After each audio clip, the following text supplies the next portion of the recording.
சொல்லப்படுகிற பிரசங்கிக்கப்படுகிற ராஜ்யத்தினுடைய வசனத்தை எடுத்து உங்கள் இருதயமாகிய நிலத்தில் எந்த அளவு நீங்க விதைக்க அனுமதிக்கிறீர்களோ, மாத்திரமல்ல விதை விதைக்கப்பட்ட பிறகு நீர் பாய்ச்சுதல் மிக அவசியமா இருக்குது. அப்போஸ்தலன் பவுல் அப்போலோ நீர் பாய்ச்சினான் அப்படின்னு சொல்லுவாரு.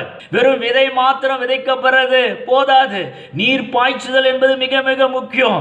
தினந்தோறும் எடுத்து தேவ சமூகத்துல அவருடைய பிரசன்னத்துல உட்கார்ந்து கொஞ்சம் யோசிச்சு பாருங்க, அனலைஸ் பண்ணி பாருங்க.